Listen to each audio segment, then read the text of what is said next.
Hey there, tired listener.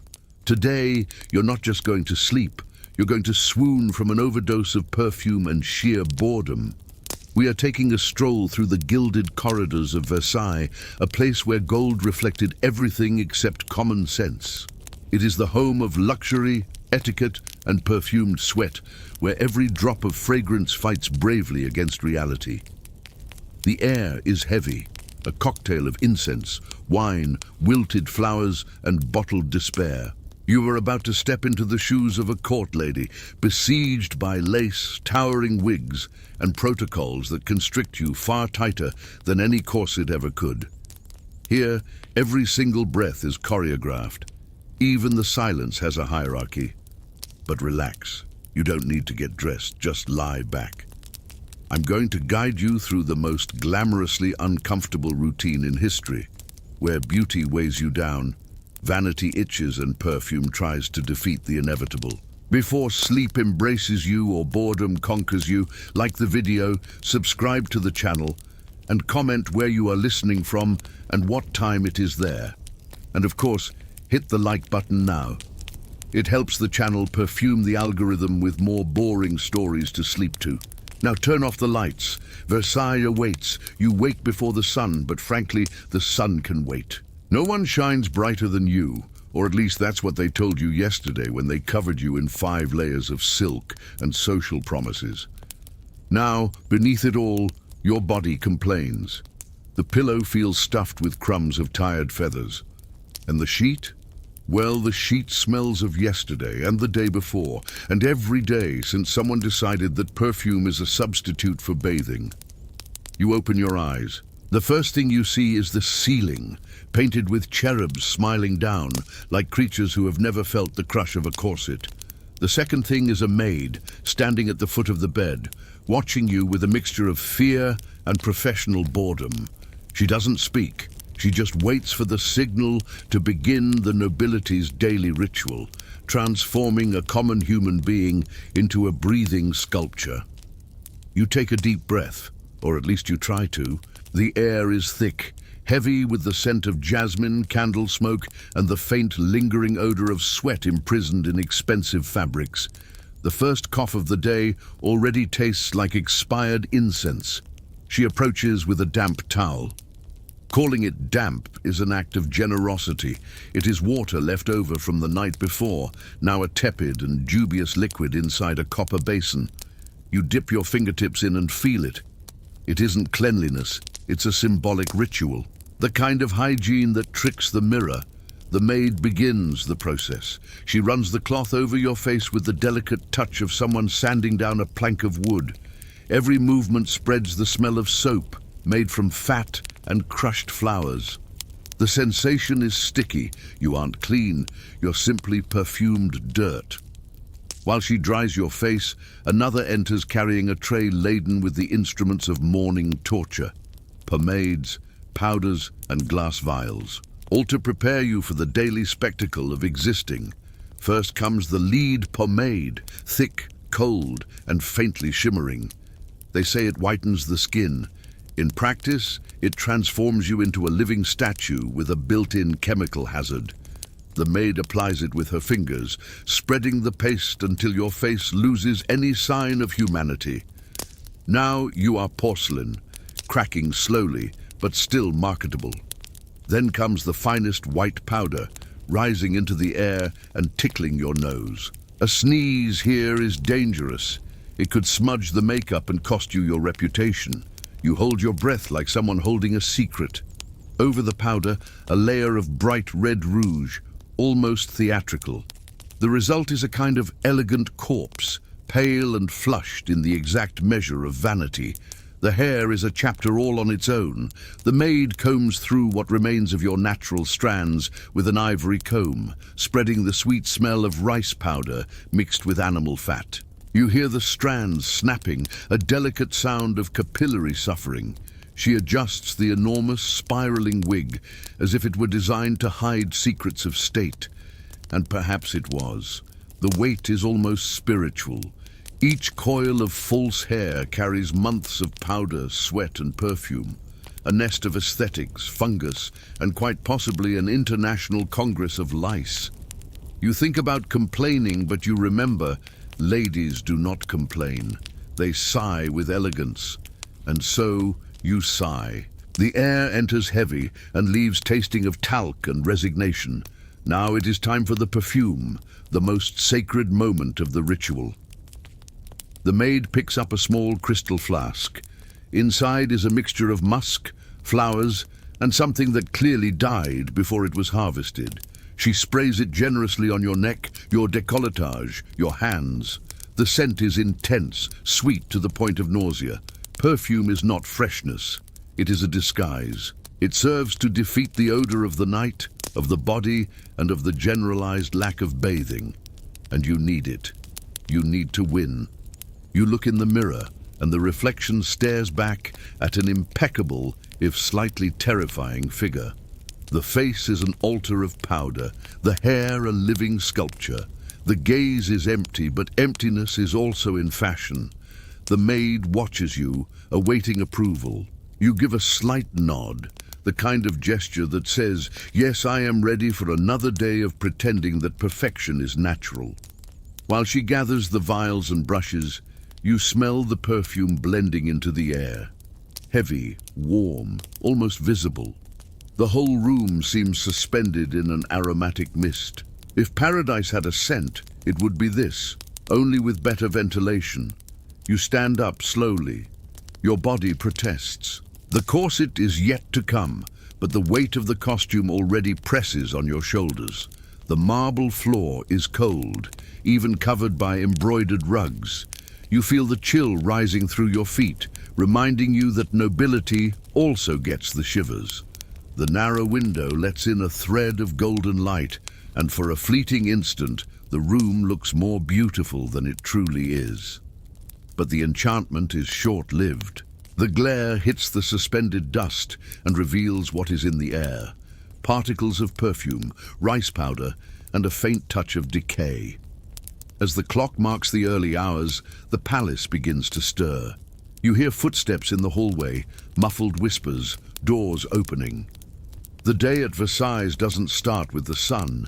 It starts with the noise of collective vanity waking up. You take one last deep breath, feeling the weight of the routine settling like dust on your skin. The makeup is ready, the smell is unbearable, and the mood, well, a good mood is a luxury not worn before breakfast. You are officially awake. Not exactly alive, but perfectly presentable. Dressing in Versailles is not about covering yourself. It is about disappearing under layers of fabric, vanity, and compressed pain. You are standing, half-numbed by perfume, waiting for the second act of your routine, the act of dressing so as not to die socially. The maid brings the first piece, a linen shift so thin it seems made of sighs and dust. She places it over your head with care, as if the fabric touching your skin were a diplomatic event. The sensation is cold and damp. Linen never dries completely. You start the day with a wet embrace from the humidity of Versailles. Next comes the corset, an object history calls clothing, but which functions far better as moral punishment. It is laced at the back with almost military precision. The maid pulls the ribbons, and the air flees your body like a servant dodging a tax collector. You grip the side of the dressing table, trying not to look too alive. Ladies do not make faces, even when they are about to faint from elegance. Another pull. You feel your stomach rise, your ribs protest, and your heart reorganize its agenda. With every knot, a reminder. Breathing is a privilege, not a right. The sound of the ribbon sliding is almost poetic, if poetry were made of silent groans and ribs begging for help. The maid ties the final knot. Firm. You try to breathe, managing a wisp of air, enough to look serene. She takes a step back and watches you like someone admiring perfection about to collapse. Now comes the petticoat, a generous layer of cloth that turns the simple act of sitting into a complex engineering project. Then another and one more. Each new layer seems to say, congratulations, now you are further away from feeling anything of the real world.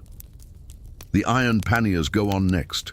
A metallic skeleton disguised as a fashion structure is what gives shape to the dress and takes away yours. The sound of metal clinking reminds you of a small, portable prison. You are placed inside it like a precious relic that needs to be displayed but never touched. Over all of this comes the dress itself. 12 kilograms of hand-embroidered cloth with golden threads and tiny pearls that reflect the candlelight, as if the court's own ego was stitched in there. The fabric glides over your skin like a sentence. The seams squeeze the shoulders, the bust, the waist, everything in the right place except comfort. The maid adjusts the neckline with a slight tug. "Perfect," she whispers. You don't feel your own body, but she feels the pride of the work. The dress shines and so do you, with contained sweat and resignation. While she fastens the final bows, you realize you cannot raise your arms above your chest, nor can you bend down or twist your torso. But who needs mobility when you have decorum? At court, the most elegant movement is the one that doesn't happen. The maid brings a small mirror so you can see the result. The reflection is impressive. A living sculpture of silk and makeup, a creature made of luxury and almost no oxygen. The waist looks like an unrealistic promise. The bust, a declaration of war against anatomy. You smile, or try to. The smile doesn't rise, the corset won't allow it. The maid adjusts the pearl necklace. A drop of sweat trickles beneath it. But no one talks about sweat in Versailles. In fact, no one talks about anything involving the body. The body is inconvenient. It smells, it itches, it complains. And at court, complaining is an aesthetic crime. You take a small step, and the dress obeys with a delay. It drags across the marble floor, whispering a melody of expensive fabric and short breath. Every step echoes as a reminder that power here isn't light, it's heavy.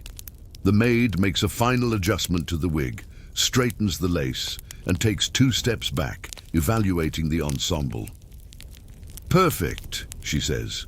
You respond with a look that means almost dead. But in Versailles, perfection and a lack of oxygen are the same thing, and both require posture. The sound from the corridor begins to swell. Ladies, servants, advisors, everyone waking up, getting dressed, transforming themselves into increasingly rigid versions of themselves.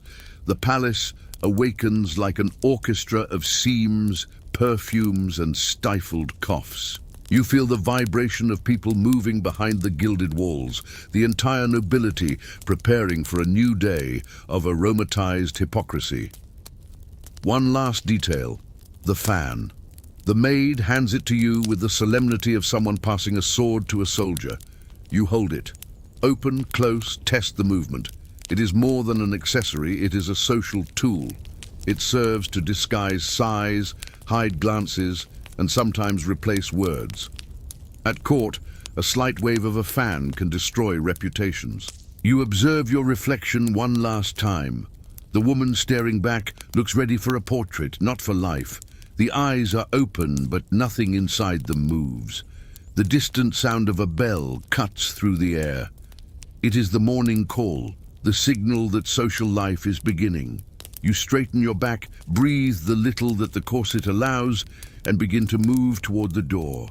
The dress drags, the metal creaks, and the perfume accompanies you like a sweet, suffocating shadow. You are ready, or at least you are mounted. The day is about to start, and it will demand more pose than strength, more appearance than soul. But let's face it, in Versailles, that is the same thing as being alive. The corridor is no longer silent. Versailles wakes, and the sound is almost musical, if music were made of hurried footsteps dragging fabrics and coughs disguised under perfume. You step out of the room slowly, feeling the weight of the dress glide like a golden wave. The air in the hallway is warmer than in your room. It is a living mixture of incense, dust, and the breath of servants who started the day before dawn. The marble floor shines, but not from cleanliness. It is the shine of shoe grease, and the effort of those who will never be noble enough to leave footprints here. The doors to neighboring apartments open like mouths yawning vanity. Ladies emerge from within, all identical. Pale faces, haughty wigs, eyes of those who wake up already tired of existing in society. There is an involuntary parade through the corridors, and no one speaks. Only glances exchanged, measuring, evaluating, weighing who is most worthy of being noticed today. You feel the damp touch of the air passing between the columns, the sweet and rotting smell of perfumes mixing, creating an atmosphere that could intoxicate or kill, depending on how deep you breathe. Further ahead, servants crisscross from one side to the other with trays, clothes, pillows, and secrets. Each one seems to know the weight of the noble gaze and the danger of a stumble. A young maid almost drops a vase of flowers. For a second, the corridor seems to stop breathing. The vase balances. Tragedy is averted, and the girl continues with the haste of someone who knows that in Versailles, slipping is easy, and being replaced is even easier. The noise of heels echoes on the walls, the sound of power being enacted.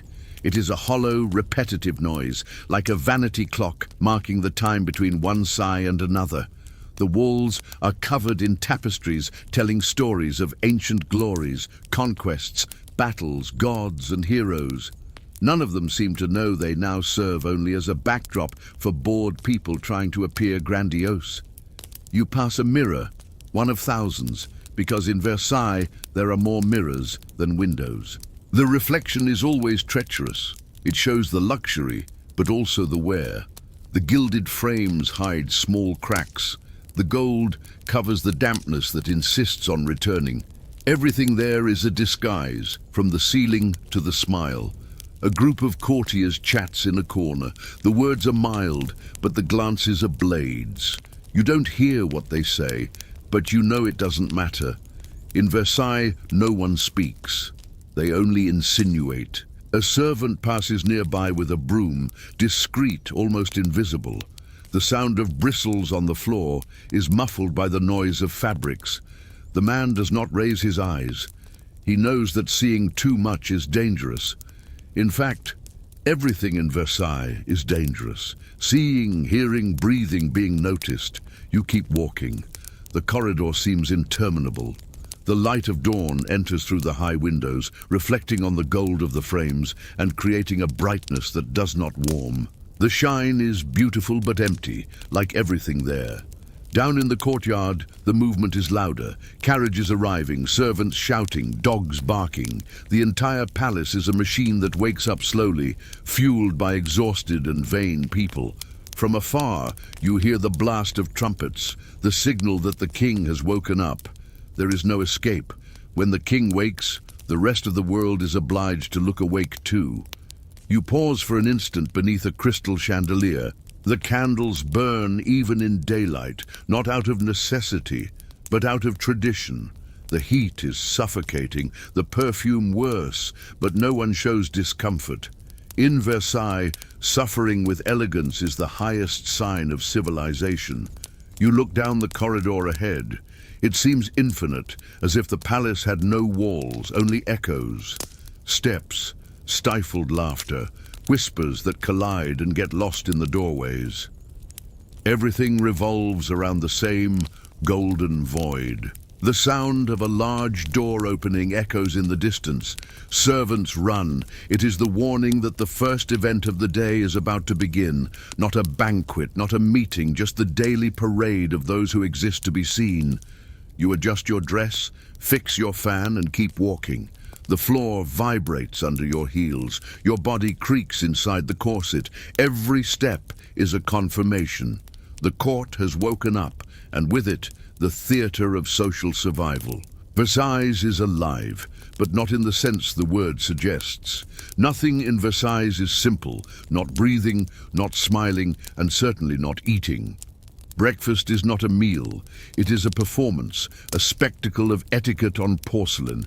Basically, the only appetite allowed here is the appetite to look good. You enter the dining hall and the air changes. The scent of perfume gives way to something denser, stale bread, warm wine, and fresh ego. It is the kind of smell that mixes hunger, vanity, and day-old crust.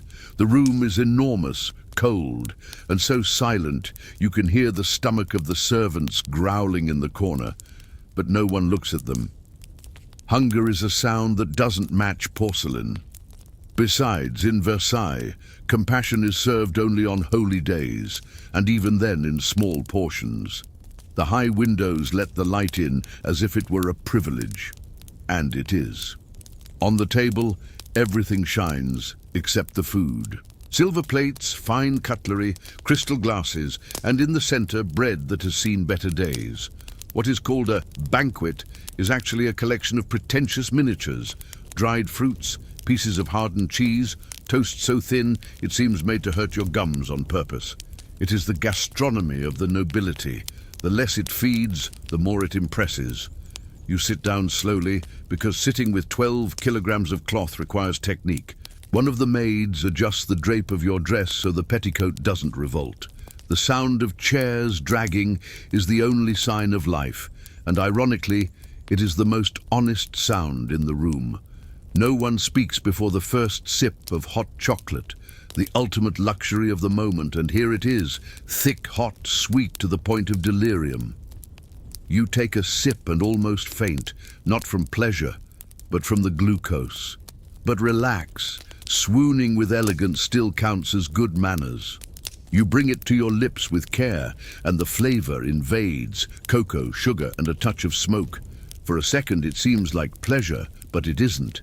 It is liquid status, and status, as always, is indigestible.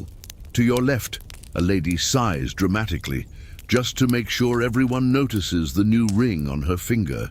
To your right, another feigns eating, but spends more time adjusting her necklace than bringing food to her mouth. In Versailles, eating too much is considered a commoner's trait, as if commoners had that much to eat. Swallowing vanity, on the other hand, is highly recommended. Here, the secret is to chew with guilt and swallow with diplomacy. The king has not yet appeared, but everyone pretends to be comfortable. Ladies exchange slanted glances. Men discuss trivialities with expressions that simulate importance. It is the kind of conversation that makes even silence seem more intelligent. One speaks of the weather, another of a new statue in the gardens, all with the tone of someone who believes that breathing the same air as the king is an intellectual contribution. A servant serves bread. You observe the rigid crust, the texture that resembles stone. He asks if you wish for butter. You think, wish? Yes. Dare to ask for extra butter? Never. You refuse with a slight nod. In Versailles, hunger is weakness, and pleasure is indecency. The sound of cutlery begins, synchronized, delicate, rehearsed. It is almost a choir of silver. Every movement is studied, every gesture regulated. There is an unwritten manual for everything. How to hold the glass, where to rest your gaze, the exact time between sips. The slightest error, a crumb out of place, a poorly folded napkin, is nothing major, but it can become the talk of the day. And no one in Versailles wants to be the talk of the day. You try to disguise the discomfort, but the corset is squeezing too tight. Every bite is a negotiation with oxygen, and you almost lose the negotiation. Swallowing hurts, breathing hurts, but smiling is mandatory. In Versailles, suffering is only ugly if it is visible. You smile, a small, immobile smile, the kind that serves to hide the fact that you almost passed out while chewing. The servants move with the precision of an invisible army. They change plates, fill glasses, collect crumbs that never really existed.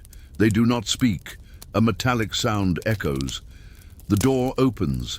For an instant, everyone freezes. But it is not the king, just a messenger advising that he is still dressing. The entire table exhales a collective sigh of relief. It is a rare type of group breathing, the relief of not yet needing to look enthusiastic. The sun invades the room, reflecting on the cutlery.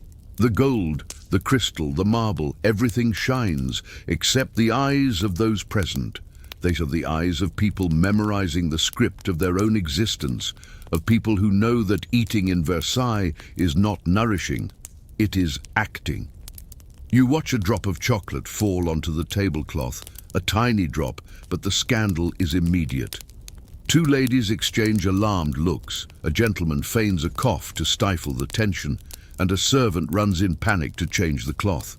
The stain disappears, but the discomfort does not. Here, a mistake isn't cleaned, it's commented upon. You rest your hands in your lap, the fan reposing on your fingers. The sound of cutlery diminishes. The meal ends not out of satiety, but out of boredom. And in Versailles, boredom is the most constant seasoning, tasteless, but served on porcelain. You stand up with care, feeling the dress react like an independent entity. The smell of chocolate, perfume, and rice powder mixes together, sweet, suffocating, almost nauseating. The air seems too heavy to continue the day, but the day does not wait. The servants collect the dishes. The ladies resume their facade smiles. You adjust your wig, breathe as little as possible, and prepare for the true spectacle, social mingling. Because in Versailles, even breakfast is a dress rehearsal for the hardest role in the world, looking happy inside a theatre that smells of glory and sourness at the same time. You walk through the corridors already dressed in power, or at least what court couture calls power. The dress weighs like noble guilt, and the perfume sticks to you like expensive regret. Today, the plan is simple: look perfect, which ironically is the same as not looking alive. The salon mirror reflects your image, and that of dozens of other ladies around you, all beautiful, all immobile, all competing with their own reflections. The difference between a compliment and a scandal is an eyebrow out of place. And in Versailles, there have been scandals for less. And no one wants to find out what less is. You adjust your fan. It is not an accessory, it is a shield. It serves to hide fatigue, sweat, and the expression of someone questioning their life choices since 1740. One wrong move, and presto, they interpret it as flirting, provocation, or political conspiracy. A simple wrist spasm, and someone loses an invitation to the ball. The salon is packed. Ladies greet each other with smiles so artificial they could be painted on. Each one compliments the other with the enthusiasm of someone licking a lemon. What beautiful fabric means, I hope you trip on it. Your hair is stunning. Translation, you must be hiding silk lice. The atmosphere is delicate. A minefield covered in lace. Beauty here is a contact sport, and etiquette a disguised form of Cold War. You smile, wave, observe. One eye on the wine glass, the other on the social poison. The sound of fans opening and closing is like the beating wings of caged birds. And you in the middle of it all, trying to remember if you've breathed today? Probably not, but that's fine. Oxygen in this place is for beginners. A lady approaches. Her smile is so sweet it causes cavities. She comments that your necklace is enchanting. You thank her.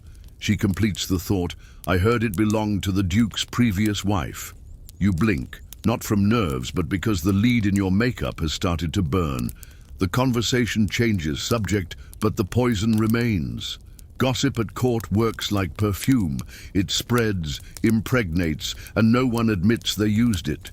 You watch a group of ladies in the corner. They all laugh discreetly. No one knows at what, but everyone suspects it is at someone. High probability it's at you. The gaze of these women is the true tribunal of the nobility. They judge everything, the walk, the smile, even the time between one blink and another. You pass by and feel their eyes measuring you like someone evaluating a new piece of furniture. And yes, you do it too. No one survives here without practicing a little sporting hypocrisy. A maid crosses the salon with a bucket of flowers. Everyone ignores her, because that is how one proves superiority, by pretending the real world doesn't exist. You try to do the same, but trip slightly on your own skirt. The lady next to you represses a smile, one of those small assassin smiles. You pretend you didn't see. After all, dignity is also part of the costume. The conversations continue. Someone speaks of politics, but with the depth of a teaspoon. Another comments on the new fashion of ribbons imported from Italy. Apparently, the right ribbon can define the destiny of a soul. You laugh, a discreet laugh, not out of modesty, but to hide the teeth that sugar took as a souvenir. The heat rises, the windows are large, but the air doesn't enter. It is afraid. Sweat trickles down, and you feel the perfume start to fail. It is in this moment that the real smell of people appears. And the entire court remembers that beneath the gold there is still skin. For a few seconds, humanity hangs in the air, but soon someone sprays more lavender, and the problem is solved. A lady faints. Not from emotion, of course. No one feels anything here. She simply forgot that the body has physical limits. Two maids hold her, fan her, spray perfume in her face as if the strong smell were capable of resurrecting. She opens her eyes, pale, smiles, and apologizes for causing a distraction. And everyone pretends that fainting from vanity is the height of sophistication. You realize how choreographed everything is. Even collapse has etiquette. Appearance is the local religion, and everyone is a devout believer. Even if the altar is falling to pieces, you feel exhausted, but maintain your posture. Back pain is just another silent prayer to the god of appearance. The clock chimes mid-morning. The sound echoes, dragging out the time. You look around, everyone keeps smiling, blinking, competing. It is a parade of wax dolls about to melt. Deep down, you know, no one here is really alive, just very well presented. And for some reason, that is enough. You close your fan slowly, breathe the dense air, and think that perhaps excessive beauty is just an elegant form of suffocation. But you don't give yourself time to reflect. The next social obligation awaits you. And yes, your corset is still tight, but you will smile. Because in this game, whoever faints with elegance gets extra points. Life at court is not lived, it is rehearsed. Every movement has a script, every look has a manual, every sigh demands implicit permission. You are not a person, you are a perfumed footnote of the king. Today is ceremony day, the kind of event where nothing happens but everyone pretends it does. You walk through the hall trying to maintain your posture. The floor is slippery, the dress weighs you down, and the corset reminds you that dignity has a physical limit. You try to breathe discreetly, but your body decides not to cooperate today. The result is a strange noise, half choke, half dramatic sigh. And congratulations, now you are the center of attention for 3 seconds. Contained smiles, rapid glances. The court is a rare species of captivity. No one bites, no one roars. They just show off waiting for applause. Even coughing requires elegance. If you make too much noise, someone might think it is a political critique. You approach a group of ladies chatting. They are discussing the most important thing in the universe, the correct way to hold a wine glass without appearing vulgar. One says the secret is the angle, another the thumb. You feign interest. The truth is, they all hold the glass the same way, like someone holding their own reputation by a thread. But no one will admit that. The king has not yet appeared, so everyone is in standby mode. Immobile, anxious, and falsely interested in the tapestry on the wall. A tapestry showing hunters in a green field, free, breathing. You look at it and feel envy for an embroidered deer. A maid passes by offering wine. Do you accept? Of course. It's that or gnaw on your own arm to trick the boredom. The goblet is heavy, golden, and contains the most important liquid in France. Social distraction. You take a small sip, because drinking too much is a sign of weakness. Drinking too little, arrogance. In other words, any choice is wrong. Welcome to court, where even thirst needs political moderation. The sound of shoes echoes on the marble slabs. There is a rhythm to it. Clack, clack, clack, the drumbeat of choreographed boredom. You join the collective walk, the daily parade of people who have nowhere to go but need to look busy. The rule is simple. Walk, smile, and fake purpose. It works until you realize you've been circling the same corridor for 15 minutes, but no one comments. After all, repeating a path is more acceptable than repeating an outfit. A lady lets out a discreet giggle, a rare sound, almost legal. The group around her freezes. Laughing aloud is a lack of composure. Laughing too softly is suspicious. And laughing naturally is a utopia. She tries to correct it with a clearing of her throat. Now everyone pretends nothing happened. The art of pretending, by the way, is the only truly indispensable talent at court. You feel a drop of sweat run down beneath your corset. You cannot scratch, you cannot move. You can only accept that your own body has become a small, portable hell. If Dante had spent a week here, he would have added an extra circle. The heat rises, the perfume mixes with the smell of candle wax. You try to breathe through your mouth, but the air seems solid, as if the palace had decided to turn into soup. A lady next to you comments how pleasantly cool the room is. Her nose disagrees. You look at her with respect. Lying well is also a virtue. A herald enters, announcing something with exaggerated solemnity. Everyone turns in sync like a school of fish in silk. But it isn't the king, it's the king's cousin. And the king's cousin speaks for 20 minutes about the weather, wheat, and divine blessings. No one understands anything, but everyone nods in the same rhythm. It is like a parade of boredom, with more ribbon than emotion. The speech ends, and the group applauds slowly. You applaud too, not because you liked it, but because clapping is the only allowed physical activity. The sound echoes off the golden walls and comes back to you as a reminder that you are alive, more or less. You look around. Men and women move with the lightness of those carrying the weight of appearing natural. A theatre with hundreds of actors and no audience because everyone is too busy playing their own role.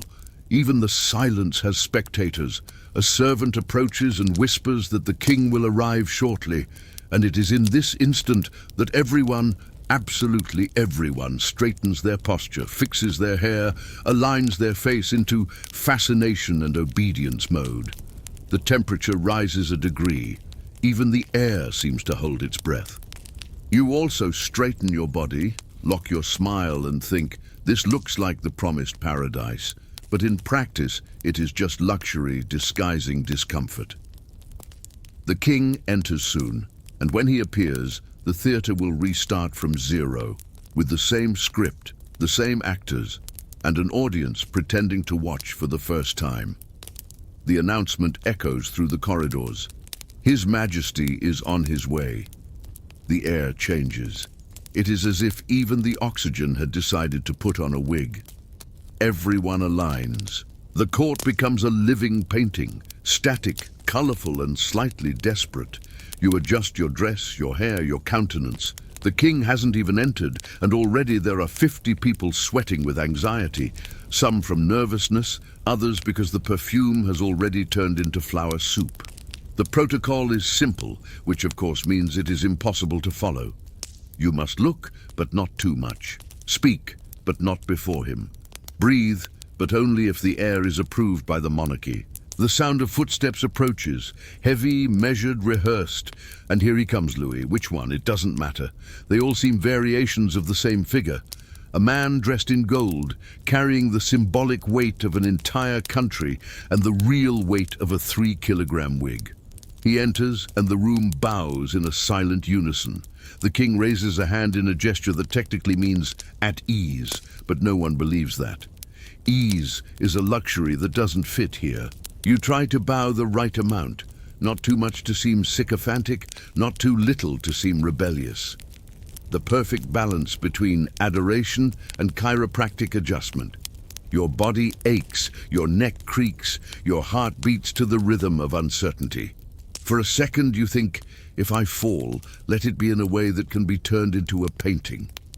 The king walks slowly, greeting with contained nods. People smile with mechanical devotion.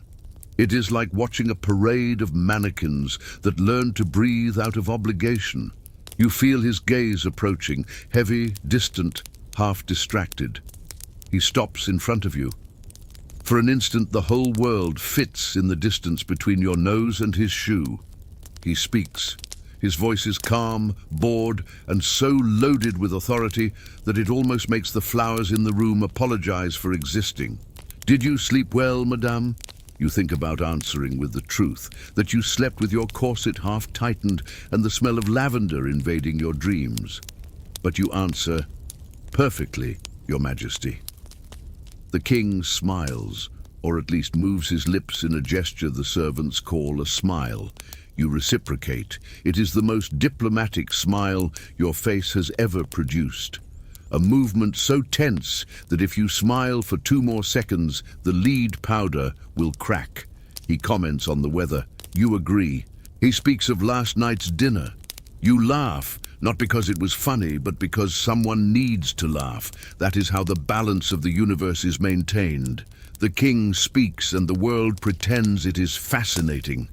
Behind him, advisors and ladies murmur empty praises. One says, "Majesty, your presence illuminates the room." The king doesn't even react. Perhaps because he has heard the same phrase 12 times today and over 4,000 times in his life, which is understandable. After so much incense, even the ego gets numb. You lower your gaze out of respect, but also because it is the only way to hide the start of an internal diplomatic crisis. The corset squeezes so hard that every breath feels like a cry for help. But it is beautiful to die like this, with posture and jewels. The king comments on something about the new garden. No one knows which one, but everyone praises it. A man to your left ventures. "The aroma of the flowers is divine, Majesty." Subtle irony. No one in the room has smelled anything since the 4th collective perfume bath. The ambient fragrance could stun a horse, but no one says that. Of course. Honesty here is a crime without amnesty. You observe the king more closely.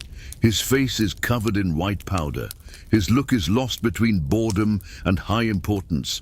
He is the living portrait of power, grandiose on the outside, exhausted on the inside. His skin looks like an old wall, cracked, but still supporting its own facade. A servant stumbles in the back. The fall is small, but the sound echoes like a cannon shot. Everyone freezes. The king turns his head slowly with the expression of someone evaluating if that was a political attack or just incompetence. The servant kneels, apologizes, almost cries. The king ignores it, which in the code of the court is forgiveness, and everyone breathes again. You too, a little. The king resumes walking. The room follows him with their eyes. Every step he takes is followed by 20 spinal bows and 50 micro smiles. It is a choreography of adoration without music. And the most ironic part? No one there really knows him. Most have never exchanged more than 10 words with him, but all would die to keep him happy, or at least entertained. You watch the retinue move away and feel your body relax by millimeters. Not enough to misalign the dress, just enough to realize you are alive and sweating under a ton of cloth. A small miracle of social survival. The conversations restart, smooth, superficial, as if nothing had happened. But the tension remains, hovering along with the smell of flowers, incense, and pretense. You think, perhaps the king is just another golden prisoner. The difference is that his cell has chandeliers. The thought is brief but dangerous. You bury it under a discreet smile and a sip of wine. Better not to let anything escape other than perfume and protocol. The music begins, a slow, boring minuet, full of forced self-importance. The ladies move, the gentlemen bow, and the court returns to orbiting the same sun, a tired man with a crown. You adjust your fan and take a deep breath. The day is far from over, and you are already at the limit of the theatre. But of course, no one needs to know that. After all, dignity here is the last accessory one takes off. Lunch is over, but social digestion is just beginning. The entire court scatters through the corridors and salons like expensive perfume after mass, slowly and with ulterior motives. The servants clean the tables, the ladies clean their consciences, some with more success than others. Here, silence does not exist. The air vibrates with polite murmurs, the kind that start with "it's none of my business, but," and end with a ruined noble title. It is the invisible soundtrack of the palace. If gossip were a sin, mass would have to last 48 hours. You walk among the groups, each looking like a conspiracy disguised as trivial conversation. Women fan themselves, men gesture with goblets, and everyone smiles with that air of someone saving the kingdom or condemning someone before dinner. The difference is subtle, and let's agree, subtlety is the only form of violence permitted in here. A lady comments on the king's new favorite. Not out of envy, of course. It is merely patriotic concern. She whispers, "So young, so pretty, so ambitious." Ambitious, in this vocabulary, is a synonym for "will fall fast." As always, you pretend not to hear, which is the most polite way of listening to everything. The trick is to keep your face neutral, your gaze vague, and your ears sharp. Essential learning: those who speak too much die young. Those who listen well live golden lives. It is almost philosophy, only with a wig. In the corner, a group of men discusses politics, or what they think is politics. In truth, they are just deciding who will lose the king's favor this week. Every sentence is a trap wrapped in perfume. They speak of taxes, but the true tribute is paid in reputation. A veteran advisor comments, "His Majesty is tired of intrigues." Silence. 3 breaths later, another responds, "Then we must intrigue him with something new." Contains smiles and presto, a new alliance is born, 2 new enmities, and possibly a domestic war. You approach a smaller group composed of ladies and half a dozen trusted men. They speak of Madame de Pompadour, the favorite, the myth, the walking perfume of influence. One says she commands more than the king, another says the king likes her to command. You think, hard to know what power is when everyone is on their knees out of habit. Meanwhile, a maid passes by serving wine. No one pays attention, but she hears everything. Like all servants, they are the unofficial postal service of the monarchy, fast, discreet, and much more reliable than official messengers. When they want to, they destroy reputations with the efficiency of a feather landing in the right spot. You feel a gaze upon you. It belongs to an older, experienced woman with the trained smile of someone who has already killed 3 careers with a single sentence and didn't even need to raise her voice. She approaches, fan in hand, angelic expression. "My dear, I heard your dress was ordered directly from London." What a privilege. You thank her, of course, and she completes it.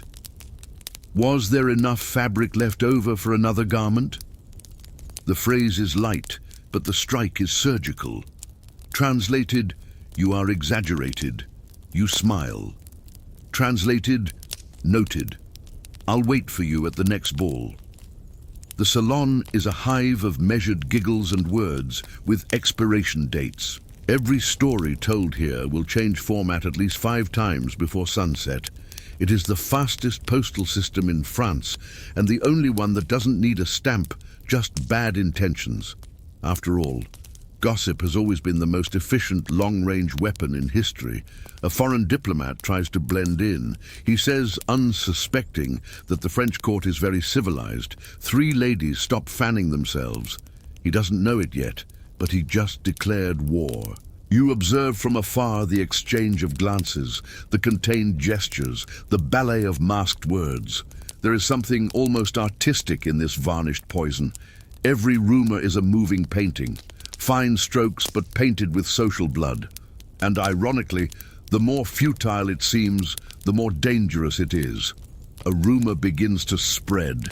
You don't know where it came from. No one ever knows, but you already hear it in 3 different versions.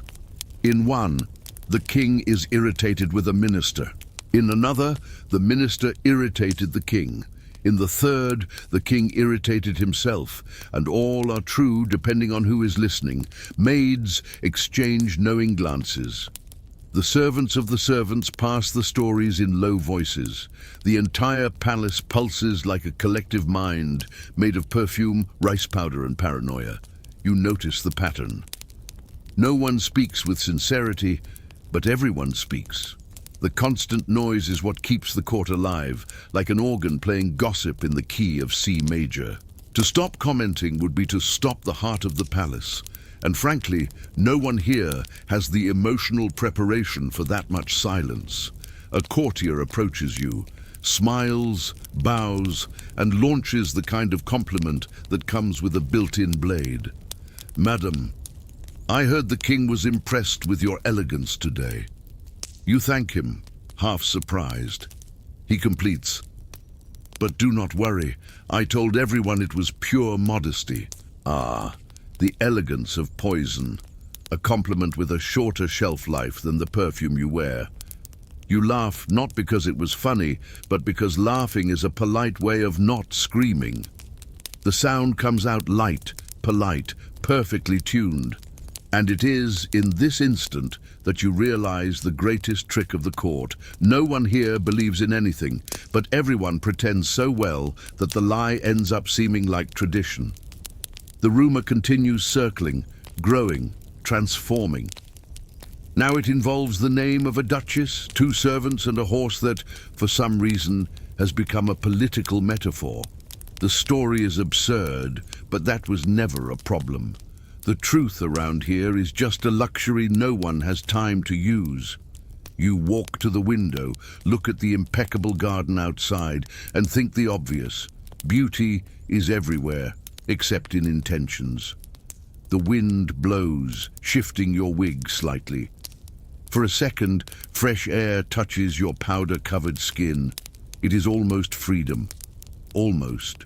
Someone calls you, the fan snaps open, and the game restarts. The words return to circulating like nervous bees.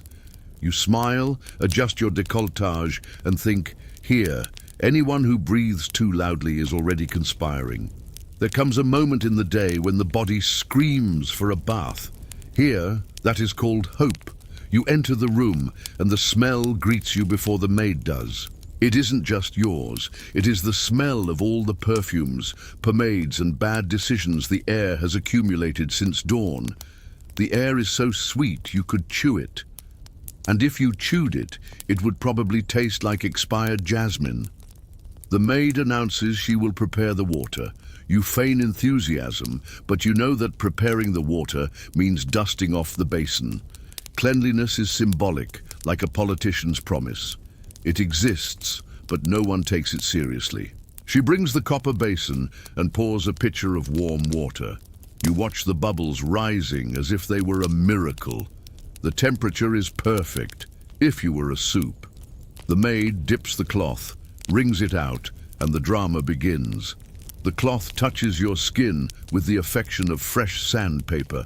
You feel your face tingle, not from freshness, but because the lead in the previous makeup is reacting with the fat soap. It is pure chemistry, and the result smells of melted candle wax with florals. She asks if you want to wash your arms. You say yes, out of politeness. She starts scrubbing with the delicacy of someone wanting to erase the past. In 10 seconds, you can already feel the skin is renewed or removed. It's hard to tell. The hair is another chapter. The wig is taken off along with half your dignity and a liter of sweat. Underneath, a pile of pinned, damp, and slightly mysterious strands. The smell? Something between cheese, dust, and collective regret. But that's fine. No one will smell it. Everyone smells the same. The maid attempts to untangle the strands with an ivory comb. The comb sticks, pulls, rips. Every pull is a reminder that in Versailles, beauty hurts more than it inspires. You try to smile, but the corset won't let you. So you just think, if pain meant cleanliness, I would be purified. She throws a little rice powder on the roots because it absorbs the oil. In practice, it just changes the type of dirt. Now you reek of old sugar and expired pomade. But curiously, this is the official scent of the court, a mixture of sugar, sweat, and denial. A perfume bottle appears. The maid lifts it as if it were a relic. You know what's coming. The dry bath. 3 generous sprays and voila. You are clean. Clean enough to fool the nose and perhaps the conscience. If sin had a scent, it would use this perfume. She takes a step back and watches you with professional pride. You shine, glisten, and exhale a perfume so strong that even the flowers surrender. The air becomes thicker, and you more fragrant. It is an infinite cycle of disguise, like throwing sugar on a rotten fish and calling it dessert. The body, of course, complains. Beneath the dress, the heat ferments. The mixture of pomades, powder, and sweat creates a chemistry of its own. If someone struck a match, the whole room might become a memory. You ask if there is time for a real bath. The maid hesitates as if she heard blasphemy. Real baths are for the sick or foreigners, people who still believe in water as a solution. In Versailles, dirt was a sign of status. The less water, the nobler the sweat. She responds, "Perhaps tomorrow, madame." The same perhaps that has echoed for months.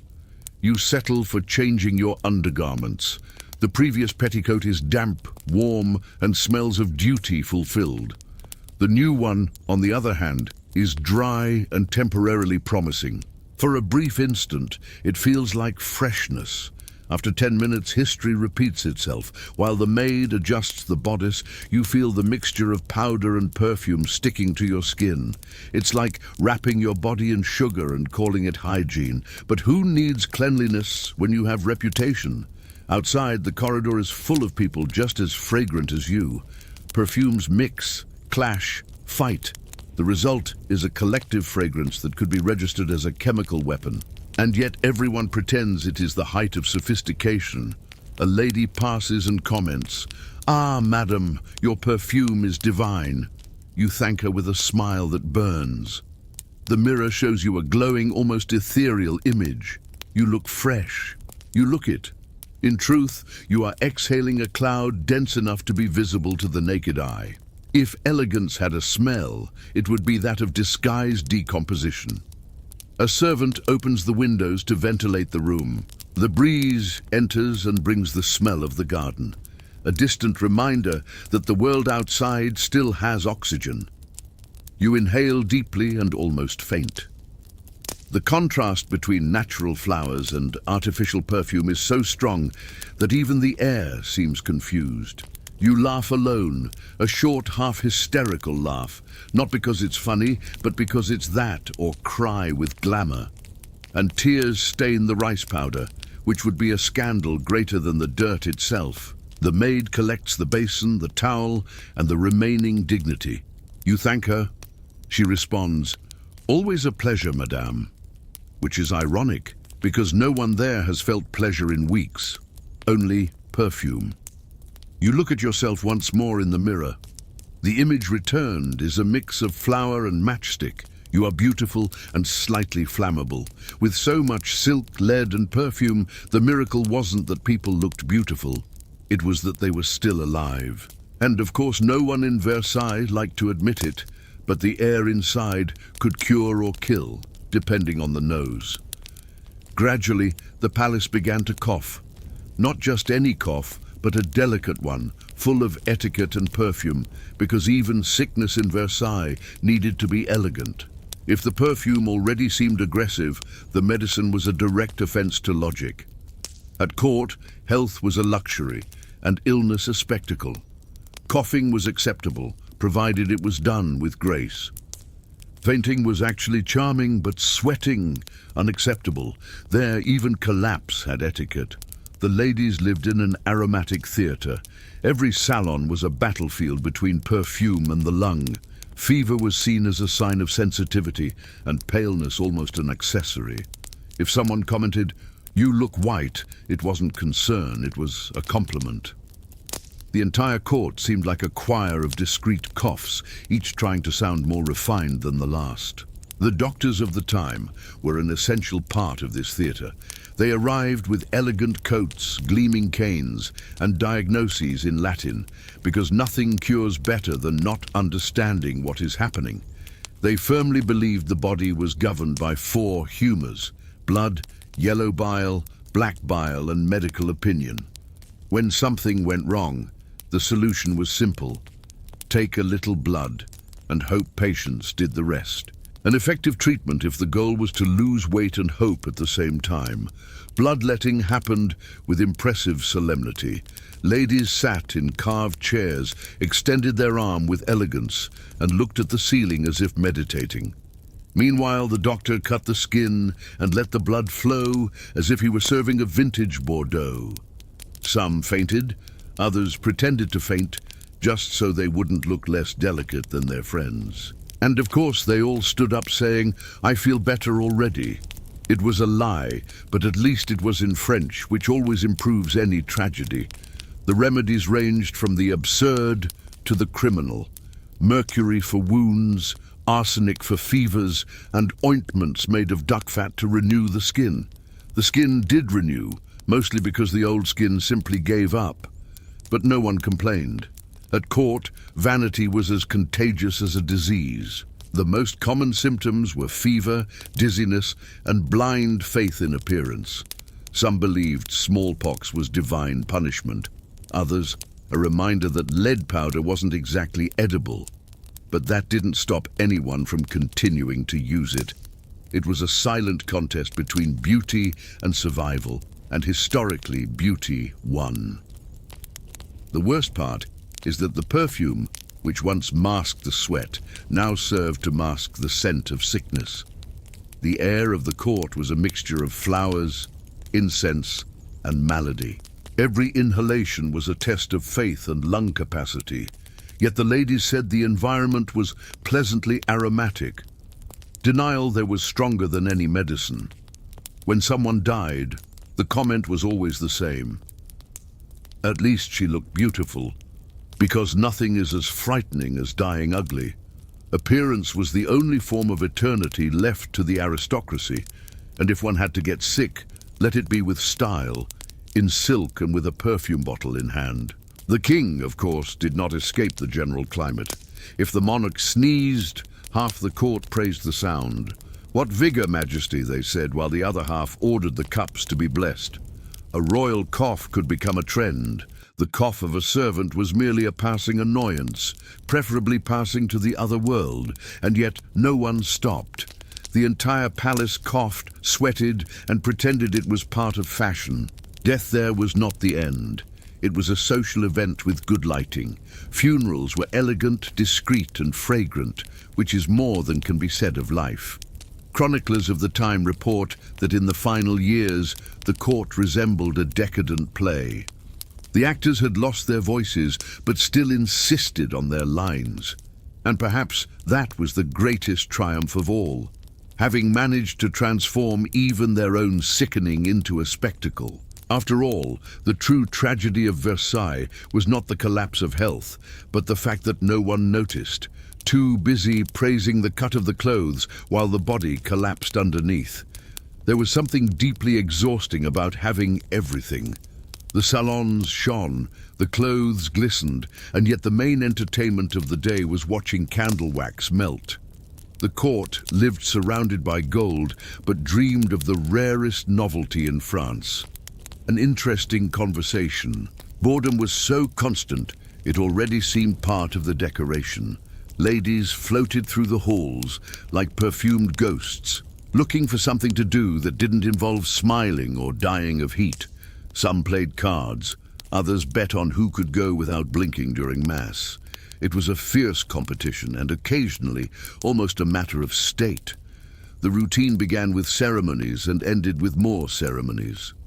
There was a ceremony to wake up, to eat lunch, to breathe with decorum. Even silence had protocol. The king, for example, couldn't sneeze without 20 people applauding the performance. A servant, however, if he did the same, won the newly Unemployed of the Month award. The luxury was such that no one knew what pleasure was anymore.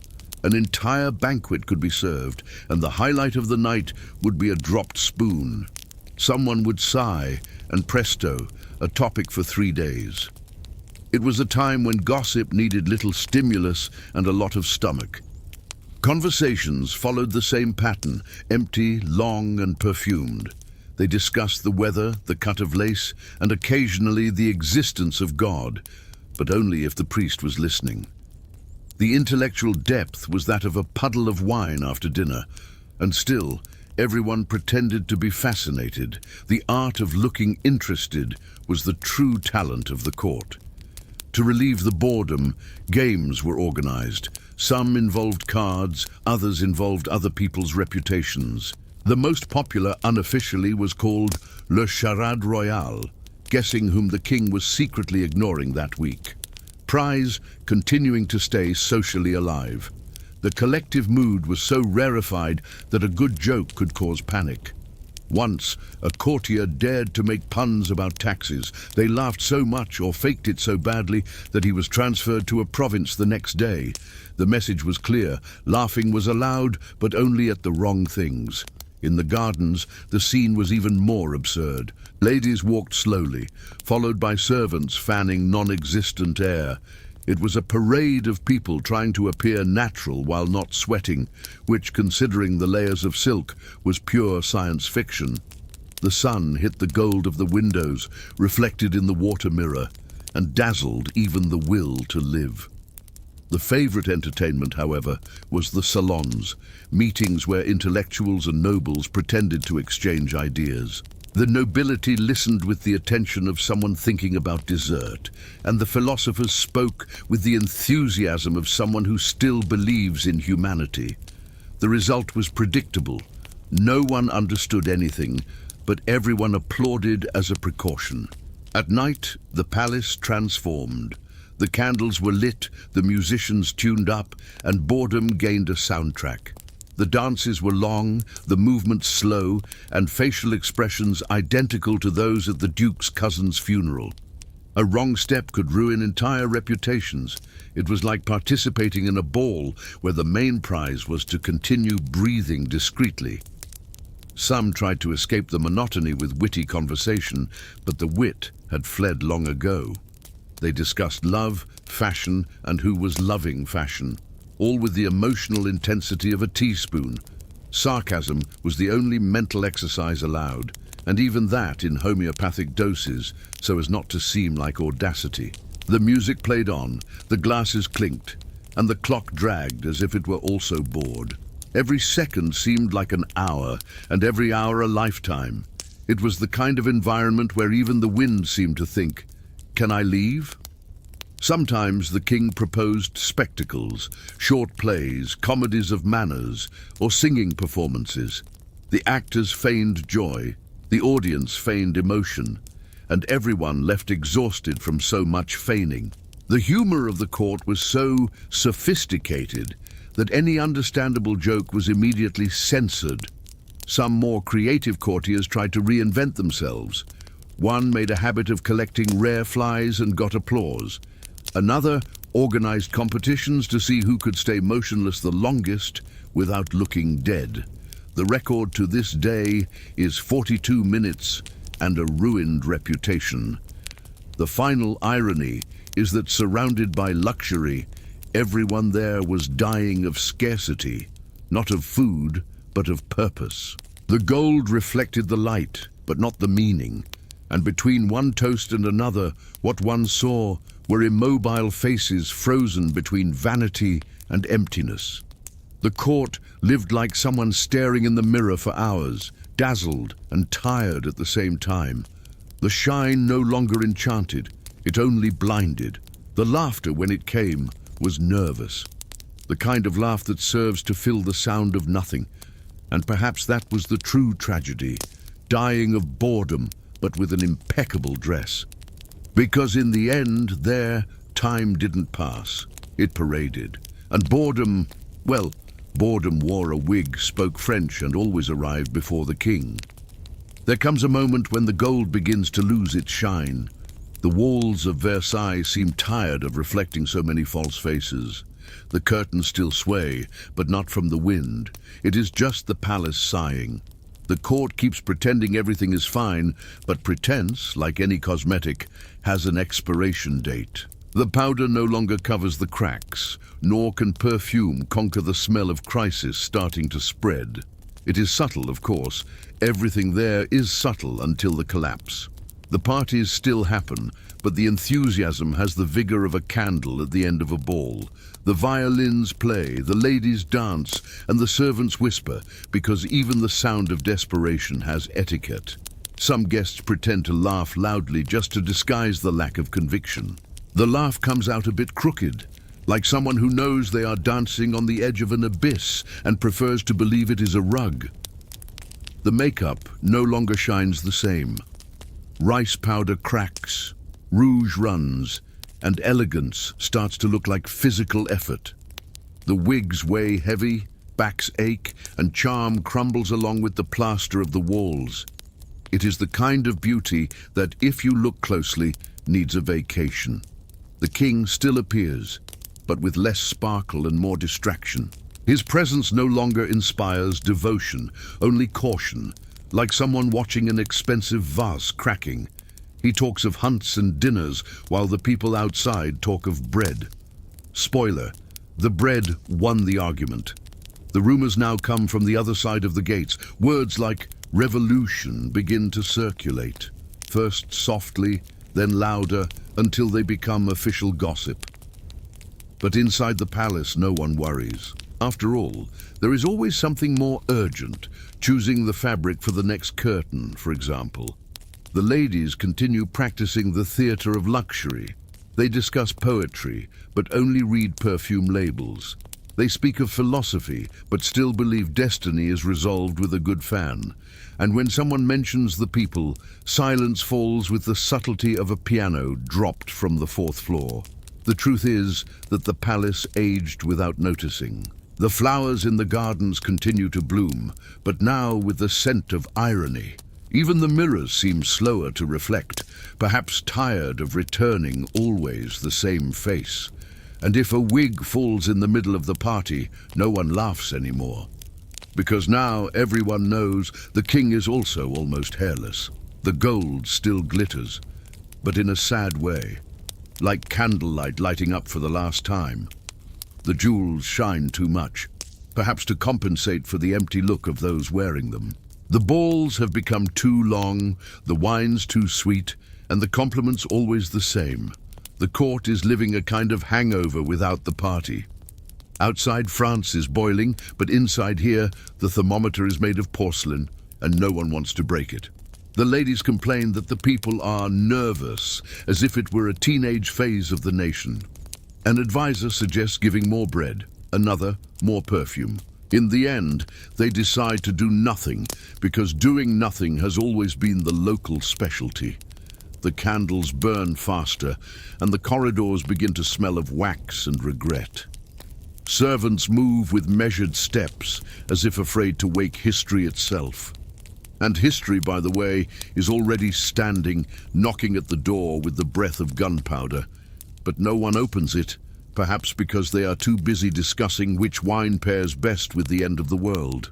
Every week, more ladies travel to the countryside, a polite euphemism for fleeing before the guillotine operator discovers their address.